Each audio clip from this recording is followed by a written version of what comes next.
L'hyperphagie, que l'on appelle aussi hyperphagie boulimique, est un trouble alimentaire caractérisé par une surconsommation d'aliments. Il ne s'agit pas d'un besoin métabolique ou énergétique, mais d'un trouble, issu d'une atteinte psychologique et ou psychique. Salut tout le monde, j'espère que vous allez bien. Aujourd'hui, on va parler des troubles du comportement alimentaire, comme écrit dans le titre. Je voulais faire un petit disclaimer avant de démarrer cette vidéo. Je ne suis ni médecin, ni psychologue, ni diététicienne. Je vous parle juste de mon expérience vis-à-vis des troubles du comportement alimentaire et c'est tout. Si tu es arrivé jusqu'ici, c'est certainement que tu dois t'être déjà renseigné sur les troubles du comportement alimentaire. Il en existe plusieurs. Il y a le trouble du comportement alimentaire qui concerne l'anorexie. Il y en a un autre qui concerne la boulimie et il y en a un troisième qui concerne l'hyperphagie. Je suis concernée par l'hyperphagie. Je suis hyperphage. J'ai encore beaucoup de mal à dire que c'est une maladie. Ça fait encore un peu polémique, mais pour moi, c'est une maladie. Et il faut que je l'accepte. C'est une maladie d'être hyperphage. Je vais tout vous raconter depuis le début. Ça va être plus simple pour contextualiser, etc. On est parti. Si vous avez vu ma dernière vidéo, vous savez que j'ai été opérée d'un anneau gastrique en avril 2018. Donc ça va faire 3 ans maintenant, puisqu'on est en avril 2021. Je dirais que ma relation avec mon corps et la nourriture, elle a changé depuis que je me suis fait poser l'anneau gastrique. Et vraiment cette idée de pouvoir comprendre mes troubles du comportement alimentaire, je ne l'avais pas en fait avant de m'être fait opérer d'un anneau gastrique. Je ne l'avais pas, pourquoi? Parce que je suis grosse depuis que je suis toute petite, depuis que je vais à l'école, depuis que j'ai 3 ans. J'ai commencé à grossir et ça n'a jamais arrêté, ça ne s'est jamais stoppé, j'ai toujours grossi. Et en fait, j'ai toujours été dans cette démarche de il faut perdre du poids, il faut perdre du poids, il faut perdre du poids. Jusqu'à ce que je me fasse poser mon anneau gastrique, donc qui était censé me faire perdre du poids. Et c'est après que j'ai eu ce recul et cette démarche en fait de réfléchir par rapport à mes troubles du comportement alimentaire. J'ai toujours été un petit peu dans le déni, c'est-à-dire que je me suis toujours dit que oui, il y avait un problème chez moi, il y avait un problème, ce n'est pas normal de grossir alors que tu as 3 ans et que ce sont tes parents qui te font à manger, que tu ne manges pas gras, que tu ne manges pas sucré, ce n'est pas normal de grossir. Et je me suis toujours dit que voilà, j'avais un souci, mais je n'ai jamais... J'ai jamais vraiment abordé les troubles du comportement alimentaire en fait, alors qu'ils étaient là. Mais je le voyais pas comme une maladie en fait. J'ai du mal un peu à l'expliquer parce que c'est vraiment depuis la pose de mon anneau gastrique, depuis à peu près ouais un an et j'ai 28 ans donc t'imagines, ça met quand même pas mal de temps à émerger. Je vais vous expliquer depuis le début. Donc j'ai commencé à grossir à l'âge de 3 ans.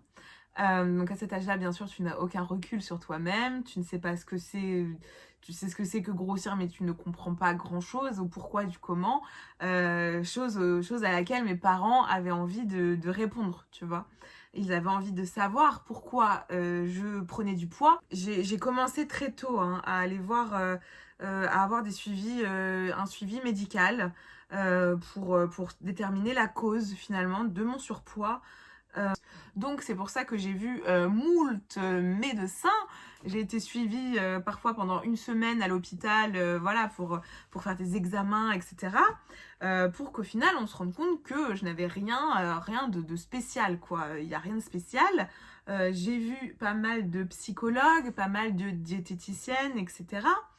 Et je pense, j'en suis même quasiment sûre, que c'est à partir du moment où j'ai vu des diététiciennes que mes troubles du comportement alimentaire ont débarqué. Hello! Bon, une fois qu'il n'y avait pas de cause spéciale à mon surpoids, il a fallu bien évidemment me faire maigrir. Parce que ce n'est pas normal d'être en surpoids et que pour mon bien-être, il faudrait que j'ai un poids normal pour qu'on arrête de se foutre de ma gueule à l'école et pour rentrer dans des cases pour être bien, quoi. Alors bien sûr, à aucun moment je ne rejette la faute sur mes parents ni rien du tout. Je ne rejette la faute sur personne, je vous explique juste comment ça s'est passé. J'ai vu cette diététicienne et il fallait que je note sur un carnet tout ce que je mangeais. Absolument tout. Le matin, le midi, le soir, les collations, les goûters, etc. C'est très très dur pour un enfant de 8 ans de noter tous les jours ce qu'on doit manger. C'est déjà en fait rentrer dans une phase de psychose avec le poids en fait. Parce que du coup c'est à partir de ce moment-là que j'ai compris quel aliment j'avais le droit de manger et quel aliment je n'avais pas le droit de manger. Quel aliment me faisait grossir, quel aliment faisait maigrir. Et c'est quand même grave à 8 ans d'être lobotomisé par ça, si vous voulez. C'est pas normal. Et en fait, j'allais chez ma grand-mère les mercredis après-midi et j'ai une petite réminiscence en y pensant parce que chez ma grand-mère, on mangeait pour le goûter des crèmes au chocolat qu'elle faisait avec de la brioche qu'elle ramenait de la boulangerie. Et tu mélangeais les deux, tu te faisais un petit peu de brioche avec ta petite crème au chocolat, c'était magique, c'était magique. Et j'ai une réminiscence de ça tellement c'est ma Madeleine de Proust quoi, vraiment c'était super bon. Et ça, par exemple, quand je le notais dans mon petit carnet pour la diététicienne, eh ben, la diététicienne n'était pas contente. Parce que ça faisait grossir. Le chocolat, ça fait grossir. La brioche, ça fait grossir. Donc ça, ma grande, tu oublies. Et donc voilà, à partir du moment où tu commences à être lobotomisé par ton alimentation, à faire attention à ce que tu manges, tu es déjà dans une démarche de trouble du comportement alimentaire. Puisque quand tu as 8 ans, on le rappelle, tu n'es pas censé te dire si je mange ça, je vais grossir, si je mange ça, je vais maigrir, si je mange ci, si je mange ça. Non, en fait, à 8 ans, tu manges parce que tu as faim, parce que tu as envie de manger, parce que voilà, en fait. Et du coup, moi, j'étais déjà dans la démarche de me dire cet aliment-là, si je le mange, il va me faire maigrir, si cet aliment-là, je le mange, il va me faire grossir, etc. Et c'est comme ça que ça commence. Donc voilà, voilà ce que ça a donné. Donc ça a été quelques années comme ça. Donc, puisque la diététicienne n'a rien donné, mes parents se sont dit on va aller voir un psychologue. Ce qui était très bien, hein. Moi avec du recul je me dis que c'est très bien qu'ils aient fait ça parce que c'était tout à leur honneur finalement de vouloir vraiment déterminer la cause de ce problème de surpoids. Donc ils ont eu totalement raison de m'emmener voir un psychologue. Et la psychologue, du coup, je lui ai raconté ma vie avec mes copines, quoi.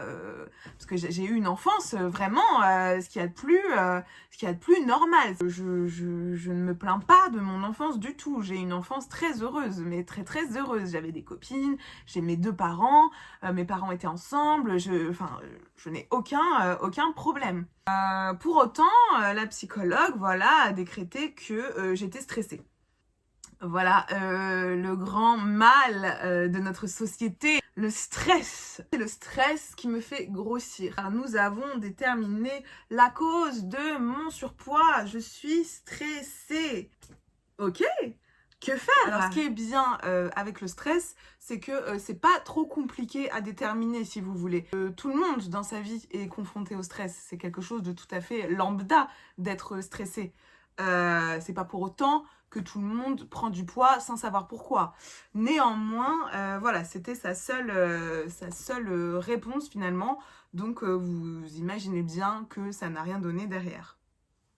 Je ne pouvais pas prendre de traitement à 8 ans pour le stress, en fait, ça n'avait aucun sens.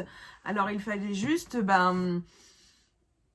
réussir à vivre et toujours dans cette optique de maigrir. Mes parents faisaient très attention, veillaient au bon fonctionnement du régime et du rééquilibrage alimentaire avec la diététicienne. C'est vrai que chez moi, on n'a jamais eu de boissons sucrées type Coca, Orangina, Fanta, Iced Tea, tout ce que vous voulez. Il n'y a jamais eu ce genre de boisson chez mes parents. C'était toujours de l'eau.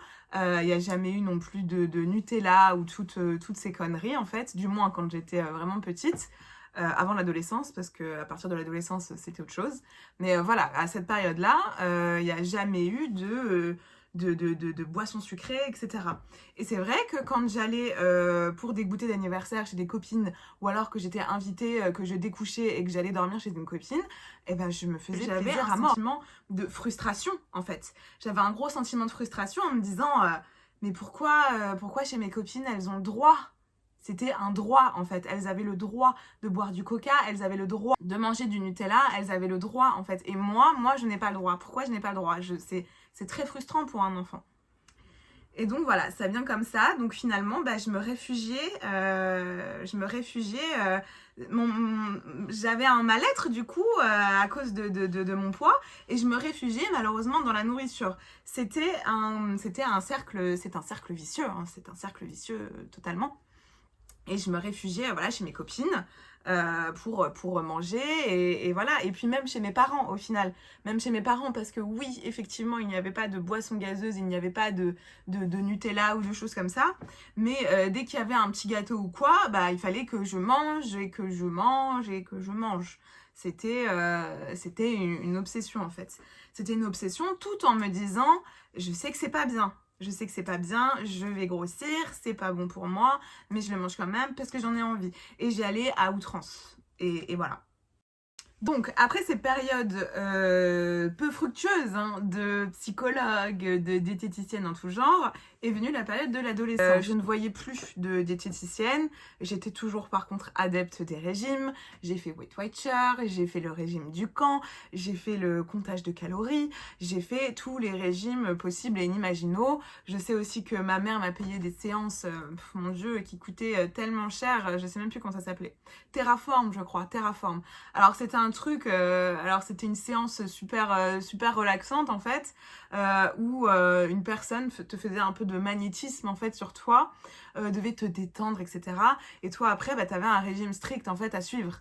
Et le régime strict, c'était que des légumes et surtout pas de féculents. Et c'était horrible. Alors certes, j'ai perdu du poids très rapidement, mais ça n'a jamais été fructueux puisque bah, tu peux pas manger des légumes tout le temps en fait.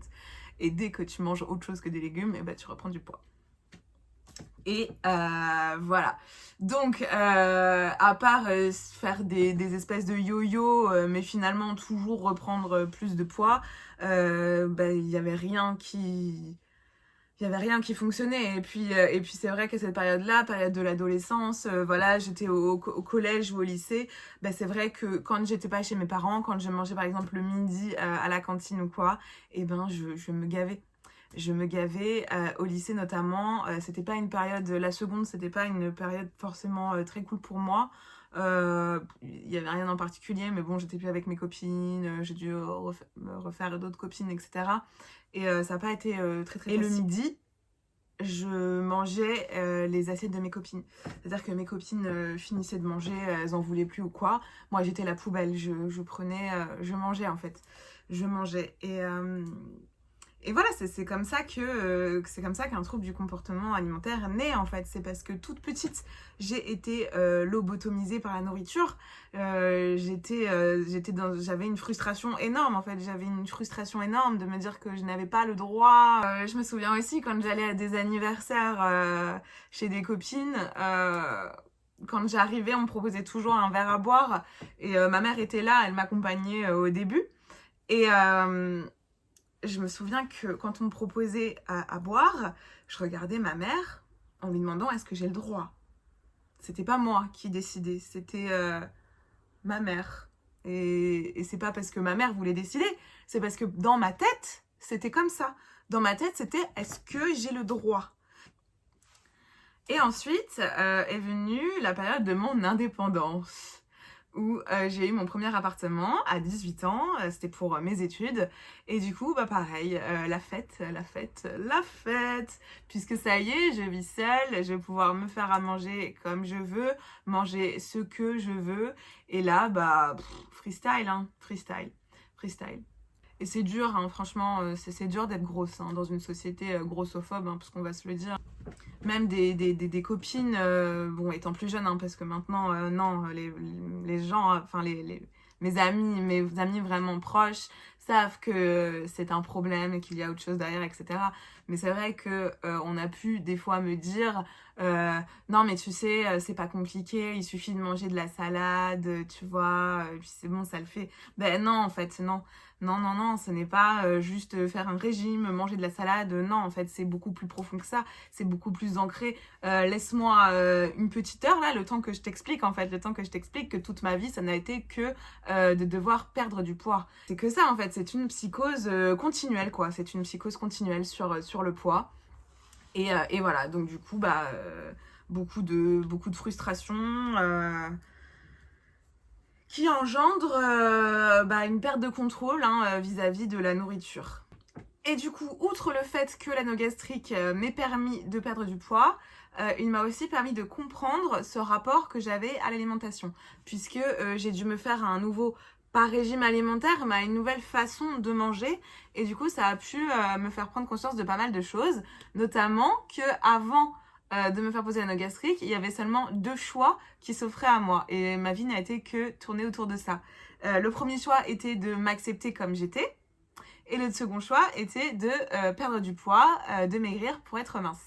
Dans l'option de m'accepter telle que j'étais, c'était l'option crise, hors de contrôle, lâchez les chiens, sortez le Nutella et les chocolats, allons-y gaiement, mangeons. Et c'était la crise. Et donc le fait de vouloir perdre du poids et de devenir mince, eh bien c'était cette période de frustration où eh bien je faisais très attention à ce que je mangeais et voilà, je me frustrais et voilà. Ça n'a été que ces 2 options-là. Alors que dans la vie, tout n'est pas ou noir ou blanc, tu peux très bien être un petit peu, te balader à l'intérieur, hein, des petites touches de gris, un petit peu, c'est sympa. Donc, tu peux totalement t'accepter tel que tu es, tout en faisant attention à ce que tu manges, mais en étant pas frustré du tout, quoi. Mais c'est juste que je ne voyais pas du tout les choses comme ça avant. Pour moi, c'était toujours comme ça. Ou cette période de frustration, ou cette période de hors de contrôle. Mais alors, s'accepter, qu'est-ce que ça veut dire, s'accepter? Pour moi, avant tout ça, avant que j'ai ce recul suffisant, s'accepter, c'était une forme de fatalité finalement. Je me disais, bon bah tant pis, je suis grosse, c'est comme ça, et voilà, tant pis, on va faire comme ça, je vais être grosse toute ma vie, et c'est tout. Et du coup, je pense que je profitais de cette option pour du coup ne plus du tout faire attention à ce que je mangeais et ne pas et ne rien contrôler et être finalement dans l'abus, quoi. Alors que non, s'accepter, ce n'est pas être fataliste et se dire tant pis, je suis comme ça, je suis grosse et allons-y, mangeons tout et n'importe quoi. Non, pour moi, s'accepter, c'est au-delà de tout ça. S'accepter, c'est aussi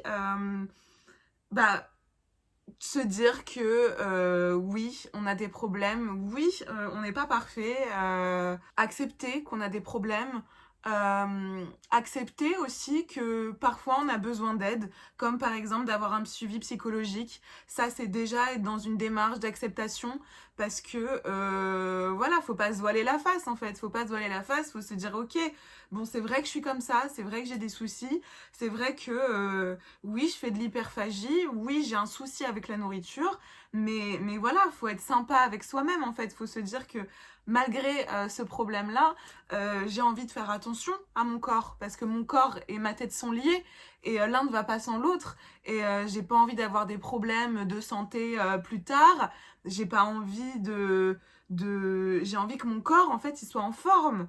Parce que mon corps, c'est mon corps, quoi. Il sera toujours avec moi toute la vie.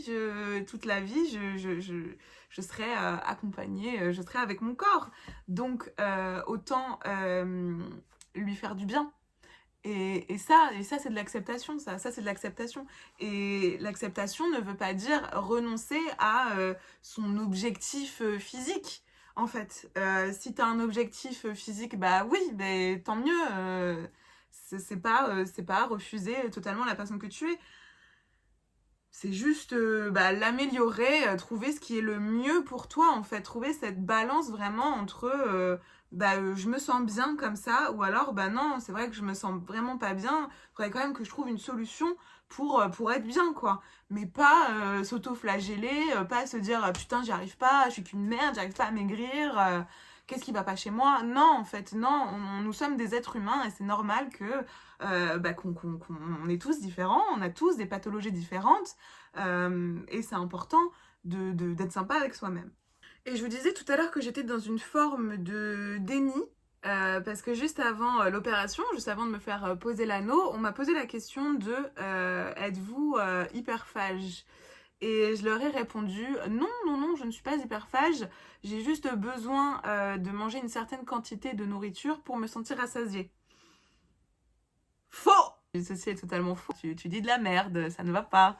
Non, mon corps spécialement n'a pas besoin d'une grosse quantité de nourriture pour que je me sente rassasiée, pas du tout. Mon corps n'est pas différent d'un autre corps en fait. C'est juste ma tête qui a besoin d'une certaine quantité de nourriture. Et là déjà, là déjà ça va pas, il y a quelque chose qui va pas du tout quoi. Et puis t'as toujours un petit peu honte de te laver aussi parce que à l'époque en tout cas, moi je suis des années 90, hein, je suis née en 1993. Et j'ai été bercée par la télé. Les réseaux sociaux n'existaient pas. Et la seule image des personnes obèses que j'avais, c'était la télé, en fait. Vous savez, les relookings énormes. Et en fait, on faisait des reportages. Ça existait, hein, ça existait beaucoup, hein, les reportages sur l'obésité. Où tu voyais des gens qui faisaient 1 mètre et qui étaient essoufflés. Euh, qui... euh, voilà qui se complaisait là-dedans, je sais pas, c'était tourné d'une façon tellement tellement infantilisante, tellement dénigrante, tellement tellement horrible. Et moi je voulais pas m'associer à ça, je n'étais pas ce type de grosse là en fait, je n'étais pas ce type d'obèse là. Je voulais surtout pas m'apparenter à ça. Donc du coup, j'avais cette certaine forme de déni où je me disais, moi je suis pas comme ça, ok je suis grosse, mais je vais pas m'enfiler une tablette de chocolat entière, je vais pas m'enfiler un truc. Non, ok, je me suis jamais enfilé une tablette de chocolat en entier. Cependant, quand je mange, je vois bien que c'est compulsif. Je vois bien qu'il y a un souci, que je vais totalement perdre le contrôle, manger sans avoir forcément faim, et pourtant y aller quand même, quoi, jusqu'à avoir mal au ventre. Je vous invite pas à vous faire opérer d'un anneau gastrique ou d'une sleeve ou de je ne sais quoi pour vous rendre compte de ça. Bien sûr, c'est mieux de s'en rendre compte par soi-même, de faire un travail aussi là-dessus. C'est vrai que c'est aussi le recul, c'est peut-être l'âge aussi qui m'a fait comprendre certaines choses. Les réseaux sociaux aussi, ça aide pas mal. Déjà, il faut être patient, parce que même si je le sais, hein, même si maintenant je sais que c'est comme ça que je fonctionne, je n'ai toujours pas réglé ce problème de troubles du comportement alimentaire. J'en ai toujours. Et c'est pas facile à gérer, c'est pas quelque chose de facile à gérer. Maintenant, je pense qu'il faut travailler dessus. Je pense qu'on a des outils maintenant avec les réseaux sociaux et puis même il y a de très bons psychologues qui existent et j'aimerais bien vraiment me faire accompagner là-dessus parce que je trouve ça trop important en fait. C'est pas juste où tu maigris, où tu restes comme ça et c'est tout en fait. C'est tellement plus que ça, c'est tellement plus profond et c'est très important. Alors, la seule chose qui pourrait, la seule piste finalement que j'ai trouvée, avec l'aide de mes parents, hein, bien sûr, avec beaucoup de recul, parce que je ne vois que ça finalement, vu que j'ai commencé à grossir à l'âge de 3 ans, c'est vraiment le moment où je suis allée à l'école, j'ai ressenti comme une forme d'abandon. Mes parents m'ont expliqué que je ne voulais surtout pas aller à l'école, je ne voulais pas me séparer d'eux. J'avais passé tout l'été avec eux, c'était super, on était partis en vacances, etc. Ça c'est ce que mes parents m'ont dit, hein, parce que j'ai pas de souvenir de ça. Et le premier jour de l'école, je ne comprenais pas pourquoi. Je ne comprenais pas pourquoi il fallait que j'aille à l'école, je ne comprenais pas pourquoi je devais me séparer de mes parents. Et c'est à partir de là que j'ai commencé à prendre du poids. Est-ce que c'est lié? Je pense que oui. J'en ai pas la source sûre, mais je pense que oui. Je pense que c'est un choc émotionnel, hein, qui a déclenché ça. Je pense vraiment que c'est ça. Alors oui, j'en parle d'une façon assez spéciale parce que je me dis pour moi c'est pas grand-chose. C'est vrai que c'est normal, hein, d'aller à l'école. J'ai pas subi quelque chose de grave. Y a rien d'hyper choquant qui s'est passé dans ma vie. Mais je pense que j'ai dû le ressentir vraiment comme un abandon et que pour moi, ça a été un choc émotionnel à ce moment-là. Et ce serait pour ça que j'ai commencé à prendre du poids. Je pense que de toute façon, les chocs émotionnels sont très liés et je pense que ça viendrait de ça. Et c'est pour ça, évidemment, que les médecins n'ont trouvé aucun souci finalement, parce que le souci était d'ordre psychique et n'était pas du tout d'ordre physique, quoi. Je n'avais pas un problème quelque part réellement. C'était juste cette espèce de choc émotionnel. Bon, j'espère en tout cas que vous n'étiez pas venus dans cette vidéo pour y trouver des solutions, parce que des solutions immédiates, en tout cas, j'en ai pas tout de suite. C'est des solutions sur le long terme, c'est beaucoup de travail sur soi-même, beaucoup de compréhension, du temps, de l'écoute de soi aussi. Et je pense qu'une bonne thérapie psychologique, ça peut aider.